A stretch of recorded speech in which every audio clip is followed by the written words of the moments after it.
अस्सलाम वालेकुम। अच्छा जी, मैं CCD वाले ਨੂੰ ਕਹਾਂਗਾ ਕਿ ਵੱਡਾ ਕੜਾਇਆ ਲੈ ਲਓ, ਉਹਦੇ 'ਚ ਤੇਲ ਗਰਮ ਕਰ ਲਓ, ਕਿਉਂਕਿ ਇੱਕ ਘੋੜਾ ਹੋਰ ਫਰਾਈ ਕਰਨ ਦਾ ਵੇਲਾ ਜਿਹੜਾ ਨਾ ਉਹ ਆ ਗਿਆ ਵਾ। ਪਤਾ ਨਹੀਂ ਕਿੰਨੇ ਕੁ ਘੋੜੇ ਫਰਾਈ ਹੋ ਗਏ, ਹਾਫ ਫਰਾਈ ਹੋ ਗਏ, ਫੁੱਲ ਫਰਾਈ ਹੋ ਗਏ, ਲੇਕਿਨ ਐਸੀ ਬਦਬਖਤ ਕੌਮ ਵੀ ਪਾਈ ਜਾਂਦੀ ਆ ਜਿਹੜੀ ਬਾਜ਼ ਆਉਣ ਦਾ ਨਾਮ ਹੀ ਨਹੀਂ ਲੈਂਦੀ। ਇੱਕ ਅਫਸੋਸਨਾਕ ਫੁਟੇਜ ਜਿਹੜੀ ਆ ਨਾ ਸਿਟੀ ਟੋਬੇ ਦੀ ਹਦੂਦ 'ਚੋਂ ਆਈ ਆ, ਜਿਹੜਾ ਇਲਾਕਾ ਜੀ ਨੂਰ ਪਾਰਕ।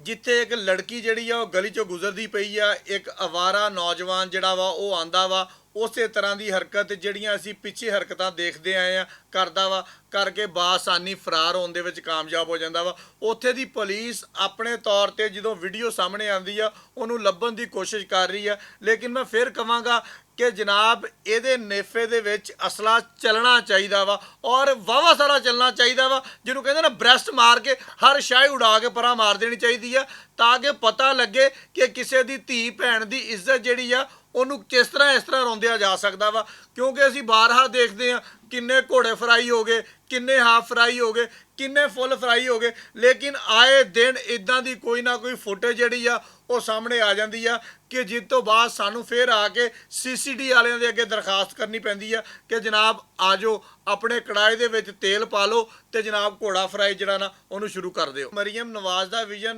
ਨੈਵਰ ਅਗੇਨ ਜਿਹੜਾ ਵਾ ਉਹ ਵੀ ਇੱਥੇ ਬੇਸੂਰ ਸਾਬਤ ਹੋ ਰਿਹਾ ਵਾ ਕਿ ਖਵਾਤੀਨ ਦੇ ਨਾਲ ਆਏ ਦਿਨ ਅਸੀਂ ਇਸ ਤਰ੍ਹਾਂ ਦੇ ਵਾਕਿਆ ਦੇਖਦੇ ਹਾਂ ਕਿ ਉਹਨਾਂ ਨੂੰ ਗਲੀ ਮਹੱਲੇ ਜਾਂਦਿਆਂ ਹੋਇਆ ਹਰਾਸਾ ਕੀਤਾ ਜਾਂਦਾ ਵਾ। ਖਾਸ ਤੌਰ ਤੇ ਮੋਟਰਸਾਈਕਲ ਵਾਲੇ ਭਾਈਆਂ ਨੂੰ ਤਾਂ ਪਤਾ ਨਹੀਂ ਹੋਇਆ ਕੀ ਪਿਆ ਵਾ ਕਿ ਜਾਂਦੇ ਆ ਇੰਜ ਕਰਕੇ ਹੱਥ ਲਾਉਂਦੇ ਆ, ਔਰ ਇਹ ਵੀ ਮੈਨੂੰ ਸਮਝ ਨਹੀਂ ਲੱਗਦੀ ਪਈ ਕਿ ਹੱਥ ਲਾ ਕੇ ਲੱਭਦਾ ਕੀ ਪਿਆ ਵਾ ਇਹਨਾਂ ਨੂੰ, ਕਿ ਹੱਥ ਲਾ ਕੇ ਕੋਈ ਸ਼ੈ ਲੱਭਦੀ ਹੋਵੇ ਨਾ, ਬੰਦਾ ਕਹਿੰਦਾ ਕਿ ਇਹਨਾਂ ਨੂੰ ਹੱਥ ਲਾਉਣ ਦੇ ਨਾਲ ਇਹ ਸ਼ੈ ਲੱਭ ਗਈ ਆ, ਲਿਹਾਜ਼ਾ ਇਹਨਾਂ ਨੂੰ ਹੁਣ ਇਨਾਮ ਨਹੀਂ, ਇਹਨਾਂ ਦੇ ਗਲ ਦੇ ਵਿੱਚ ਹਾਰ ਪਾ ਦੇਣਾ ਚਾਹੀਦਾ ਵਾ। ਇਹਨਾਂ ਨੇ ਬਹੁਤ ਵੱਡਾ ਕਿਲਾ ਜਿਹੜਾ ਨਾ ਉਹ ਫਤਿਹ ਕਰ ਲਿਆ, ਲੱਭਦਾ ਵੀ ਕੱਖ ਨਹੀਂ, ਘੋੜਾ ਵੀ ਉਡਾ ਲੈਂਦੇ ਆ, ਫਿਰ ਨਾ ਬੈੱਡ ਤੇ ਪੈ ਕੇ ਇੰਜ ਦੱਸ ਰਹੇ ਹੁੰਦੇ ਆ ਆ ਜਿਹੜੀ ਕੁੜੀ ਸੀ ਇਹ ਮੇਰੀ ਭੈਣ ਸੀਗੀ, ਮੈਂ ਜਾ ਰਿਹਾ ਸੀ ਮੇਰੇ ਪਿੱਛੇ CCD ਵਾਲੇ ਲੱਗੇ, ਮੇਰੇ ਨੇਫੇ ਦੇ ਵਿੱਚ ਪਿਸਤੌਲ ਸੀਗਾ, ਪਤਾ ਨਹੀਂ ਕੀ ਹੋਇਆ ਆਪੇ ਹੀ ਚੱਲ ਗਿਆ ਤੇ ਮੇਰਾ ਘੋੜਾ ਫਰਾਈ ਹੋ ਗਿਆ। ਬਾਅਦ ਜਗ੍ਹਾ ਤੇ ਤਾਂ ਅਸੀਂ ਇਦਾਂ ਵੀ ਦੇਖਿਆ ਵਾ ਕਿ ਜਿਹੜੇ ਹੱਥ ਦੇ ਨਾਲ ਇਹ ਹਰਕਤ ਹੁੰਦੀ ਆ ਨਾ, ਉਹ ਹੱਥ ਦੀਆਂ 4 ਉਂਗਲਾਂ ਜਿਹੜੀਆਂ ਉਹ ਹੀ ਉਡਾ ਦਿੱਤੀਆਂ ਜਾਂਦੀਆਂ ਵਾ। ਇਹ ਵੀ ਇੱਕ ਅੱਛਾ ਇਕਦਾਮ ਆ ਕਿ 4 ਉਂਗਲਾਂ ਉਡਾ ਦਿਓ, ਹੱਥ ਫਰਾਈ ਕਰ ਦਿਓ, ਘੋੜਾ ਨਾ ਕਰੋ,